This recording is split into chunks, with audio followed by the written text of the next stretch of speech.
morning, guys. Don't mind my unusual pep and how oily and greasy and crazy I look right now. It's 6 o'clock in the morning and I am parking for the bus right now. I haven't worn my scrubs, my NYU scrubs. I can't even find the NYU right now. Since March. It's been 7 to 8 months since I've literally put on these scrubs. Wow. My bus comes in about like 6-7 minutes. I have my mask and I don't really know this bus process since COVID, so I'm curious to see how that really works. And yeah, this is like my first day back in the city via public transportation, so I'll kind of let you guys know how that goes. And let me get online before I'm late, because if I miss this bus on my first day back, that's not gonna be good. But today I have leadership lab or simulation, so I don't have clinical. I'm not in the hospital today. I have that on Thursday. I'll be in Brooklyn for maternity, but I'll keep you guys posted on that. Okay guys, so hopefully you can hear me with my mask on. Probably not, but nobody's around me. I'm social distancing.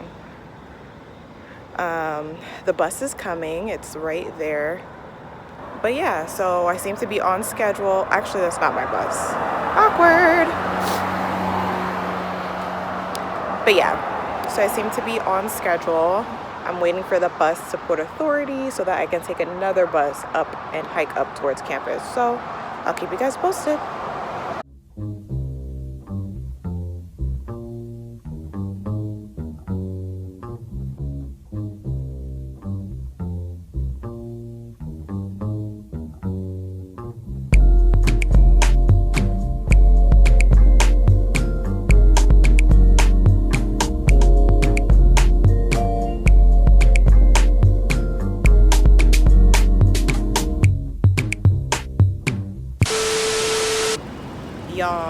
Y'all won't believe what's happening to me.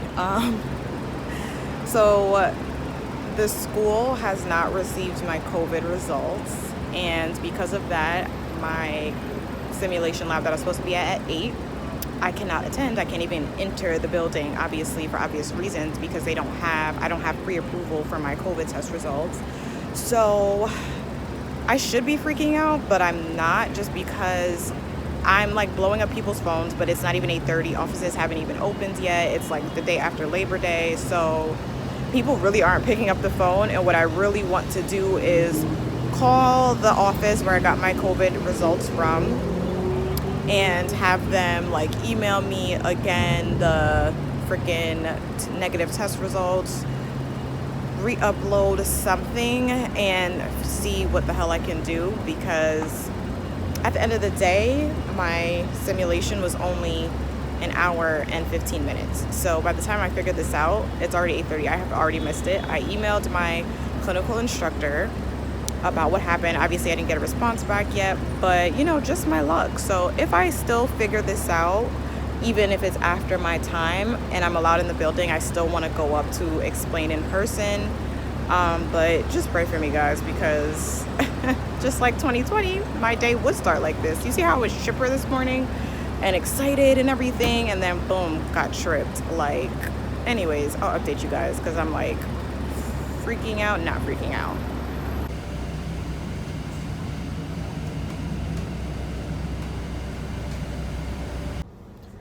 Okay guys, so I am finally back home. I am just parking. Oh my gosh, outside I look like I am in clouds right now. Okay, well, there goes that. But either way, so I only came back in camera just to let you guys know that my professor actually emailed me, and she just pretty much let me know exactly what I knew, which was to fill out a clinical absence form and that I would have to make it up.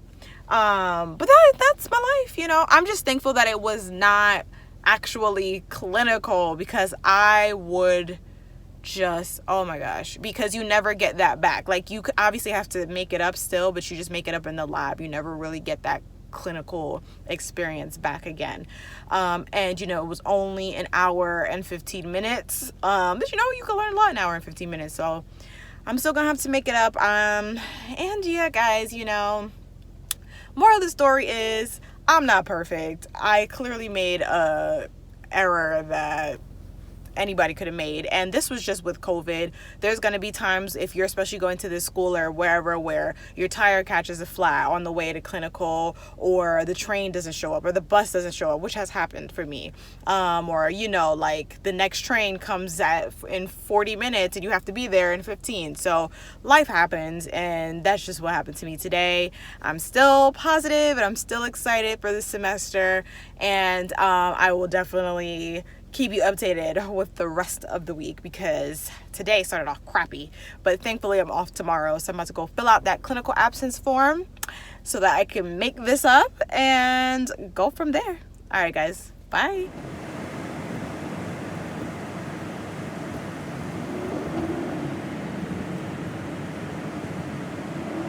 Good morning, guys. So today is a new day. Today will be positive. Today will be a great day. You know, today is Thursday, September 10th. It's pouring rain, and I drove to Brooklyn today because I just didn't want to have to deal with having to wake up at like 4:30 or so, maybe even 4 o'clock to catch the bus and then catch a train and then have to walk here. Brooklyn does have street parking and free parking. I went to that parking garage, but it's a 10-minute walk, and it was pouring rain. Don't nobody have time for that. So luckily I found a parking spot like 3-minute walk from Brooklyn Hospital, and so that's dope. So what I'm doing now, it's about 6:30. I'm just gonna go ahead and put my name tag on and stuff and drink my tea and eat some of my breakfast before I head down, because I probably won't have time to do so. Have my name pin, put that on, my stethoscope's in here, have my badge, put that on. And yeah, guys, so I'm coming in with a positive mindset, because this week earlier started so annoying. And I'm here for my maternity. Oh, I didn't even tell you guys. I'm here for my maternity clinical. So this should be fun. I'm only at NYU Brooklyn for 3 weeks, so I'm gonna try to make the most of it. I have my Apple Watch on, and I'm debating on if I want to keep that on or have this on. I'll leave my Apple Watch on for now. I'll put my pen light in my pocket. Also have my clinical notebook, put it in my pocket, and I will see you guys in a little bit. I'm about to eat my breakfast, drink my tea, and just zen out for a little bit before I walk in there, and I'll show you guys what I can.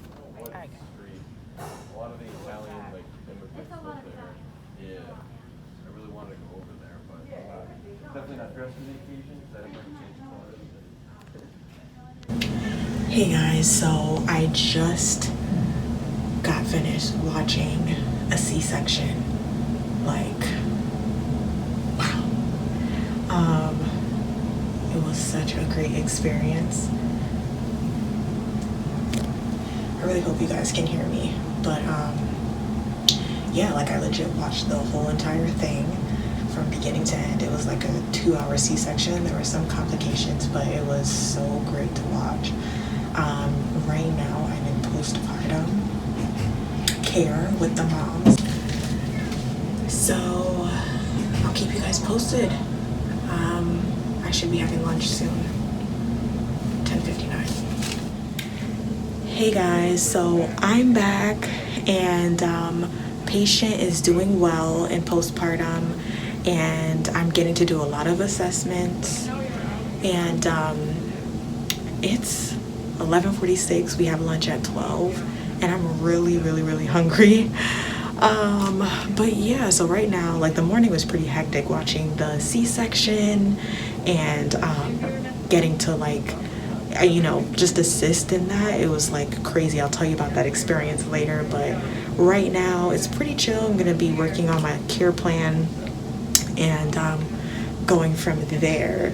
They made us wear these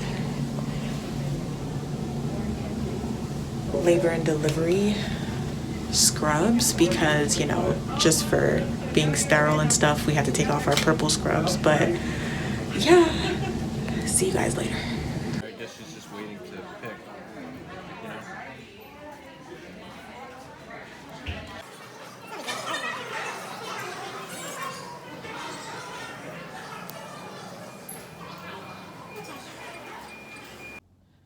Hey guys. Oh my gosh. Put that on the floor. That is done for the day. Find my hand sanitizer. Guys, I am done. Like, wow.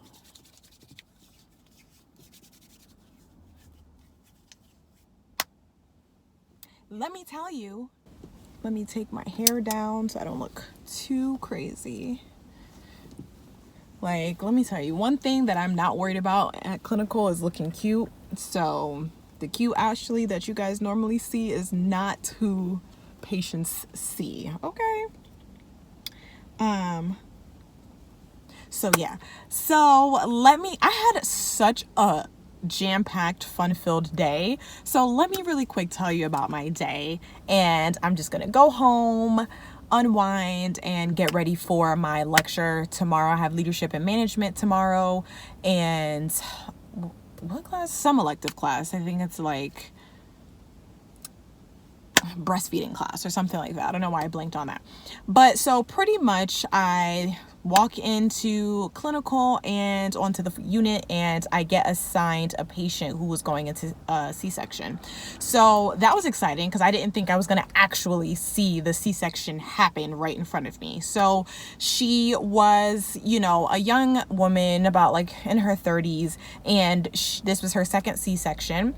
And this time around, it was just a lot going on. So the C-section took a little bit longer than expected because her first C-section was in China, you know, maybe 2016. And because of that, you know, the surgeon didn't really know what to expect. There was no history based off of her previous C-section. And it just took a lot. There's some complications with that. She didn't have an epidural. She had a spinal tap. So with the spinal tap, once you get that spinal tap, there's nothing else. So you can't continuously keep taking medication through the epidural. It's like, oh, in and done type thing. So she actually felt some of the pain because, like I said, it's a quick thing and it lasts for a short period of time. So as quick as you feel the pain relief is as quick as that spinal tap goes away. And because normally those surgeries only take about maybe an hour, you know, the least or so, this took up to 2 hours. So she was starting to be in a lot of pain, and it was so bad for her that she was like vomiting during the surgery, and that baby was not trying to come out. They had to use a suction on the baby's head to get the baby out. And you know, when that baby, the head came out, the cord was wrapped around the baby's neck 3 times, so it was called a nuchal cord, and that baby came out blue. I was like such in a state of shock that I was just like, oh my God. Like, I just didn't know what I was about to witness. Like, the baby came out, they took off, you know, unwrapped the cord and laid the baby on the mother's, you know, stomach, and it just was lifeless. And I kind of was just like, no. But honestly, they were trying to shake the baby, and the nurse practitioner took the baby after and, you know, put the baby separate as the surgeons are, you know, working on the mom and making sure she's okay. And then, you know, shaking the baby for about like a minute and tapping the baby, trying to stimulate the baby. And finally, the baby is starting to get life and color and all that stuff like that. So it wasn't as bad as I thought it was going to be, but they did call a code on the baby because she was like so blue. I've never seen anything like it. And then, funny story. So as one of the physicians is actually, you know, suturing up the mom, she literally slips and falls. Like, when I say fall, like on her bum, like just legit fell on the floor, and it's because she slipped on the blood that was on the floor. The mom bled out so much that the physician slipped and fell, and she didn't have like scrubs on her feet or the slip-ons, so she literally slipped and fell. So that is like I don't know, between the mom being in pain and them tugging on her and the baby having to be suctioned and the cord being wrapped around 3 times and then like the baby being blue and then the physician falls on the floor and we're like, what? So she ended up breaking her sterile field and had to be like re-scrubbed in and everything. So all that to say, today was lit. Okay, like I'm so glad that, and I got to follow the mom into postpartum, like, you know, mother baby through her whole journey today. So it was great. And, you know, got to be with the mom and the baby. And I felt like because the mom saw me in the surgery, she like, you know, was familiar with my face and was super comfortable with me, with her baby and stuff like that. And I got to just do so much today and learn so much. And everybody was super nice and everyone was willing to teach. And I love that. So I didn't feel awkward. You know, I hate when like nurses are really cold to me, or not me, but just students in general, because all we want to do is learn and we're already shy and stuff. But yeah, guys, that was my day. I don't want to ramble, but it was very interesting. As you guys know, I can't bring you guys onto the floor or show any patients or barely show students because it's HIPAA violation. If you don't know, my first degree was in health information management. I am RHIA certified, which is a registered health information administrator, which means I know all things about HIPAA, and I am not about to be caught violating anybody's rules or anybody's privacy. So yeah, you know, that's pretty much, I did what I could, but it's all about my experience, right? So at the end of the day, I am about to go home and eat because I'm starving, and today's Thursday, tomorrow's Friday. I have class all day, and that's my week. I probably won't show you guys class because it's boring and you guys don't want to see that. But yeah, so if you haven't done so already and you've made it this far, subscribe. I mean, you've made it this far, so you might as well subscribe, right? Stay a while, join the family, like this video, give it a thumbs up, and comment down below what you thought of my crazy week experience, because your girl was really just going through it. And if you're gonna do something, make sure you do it gracefully, y'all. And I'll see you in my next one. Bye.